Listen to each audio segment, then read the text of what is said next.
ছাত্র জনতার অভ্যুত্থানে নেতৃত্ব দেয়া নেতারা নতুন দল গঠনের লক্ষ্যে এগুচ্ছেন এমন খবর চাউর হয়েছে। শুধু তাই নয়, তাদের কথায় ও কাজেও এমন ইঙ্গিত পাওয়া গেছে। জাতীয় নির্বাচনে লড়ার লক্ষ্য নিয়ে তারা কার্যক্রম শুরু করেছেন বলেও জানা গেছে। একটি রাজনৈতিক দল বা প্ল্যাটফর্ম তৈরির লক্ষ্য নিয়ে বিভিন্ন দলের নেতাদের সঙ্গে তারা যোগাযোগ করছেন। বৈষম্য বিরোধী ছাত্র আন্দোলনের নেতাদের পৃষ্ঠপোষকতায় গড়ে ওঠা বিভিন্ন দলের নেতা ও সুশীল সমাজের প্রতিনিধিদের নিয়ে এ নতুন দল গঠন করা হবে।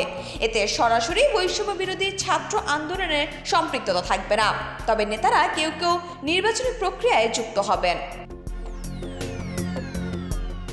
জানা গেছে, জাতীয় নাগরিক কমিটি সারা দেশে তাদের থানা কমিটি করছে।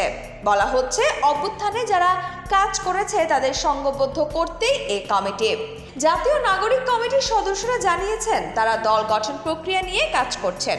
খুব শীঘ্রই নতুন রাজনৈতিক প্ল্যাটফর্ম সম্পর্কে মানুষ জানবে। এই বিষয়ে জাতীয় নাগরিক কমিটির সদস্য সচিব আক্তার হোসেন জানিয়েছেন, জাতীয় নাগরিক কমিটি সিভিল সোসাইটির কাজগুলোই করবে, কিন্তু এখান থেকে একটা অংশ যারা রাজনীতিতে আগ্রহী তারা মিলে একটি রাজনৈতিক দল হতে পারে। দল গঠনের প্রক্রিয়া নিয়ে বেশ কিছুদিন থেকে কাজ করছেন ছাত্র আন্দোলনের নেতারা। তারা মনে করেন, বিপ্লব পরবর্তী নতুন বাংলাদেশে মানুষ নতুন রাজনৈতিক শক্তিকে দেখতে চায়, যারা অভ্যুত্থানের চেতনাকে লালন করবে এবং সব শ্রেণী পেশার মানুষের অংশীদারিত্বে আগামীর বাংলাদেশকে গঠন করতে প্রস্তুত। দল, মত, ধর্ম ও পথের ঊর্ধ্বে উঠে যারা বাংলাদেশ ফার্স্ট প্রশ্নে কাজ করবে, স্বাধীনতা ও সার্বভৌমত্বের প্রশ্নে আপোষহীন থাকবে।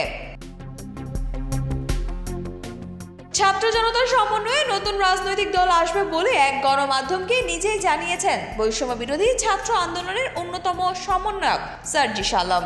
এ সময় তিনি আরো বলেন, বিচার না হওয়া পর্যন্ত আওয়ামী লীগকে কোনোভাবে রাজনীতি করতে দেয়া হবে না। এ সময় রাজনৈতিক স্থিতিশীলতায় ছাত্র জনতার নতুন রাজনৈতিক দল আসা উচিত বলেও জানান সার্জিস আলম। আওয়ামী লীগ ও তাদের দোসররা রাজনীতিতে আসলে দ্বিতীয় অভ্যুত্থান হবে বলেও হুঁশিয়ারি দেন তিনি।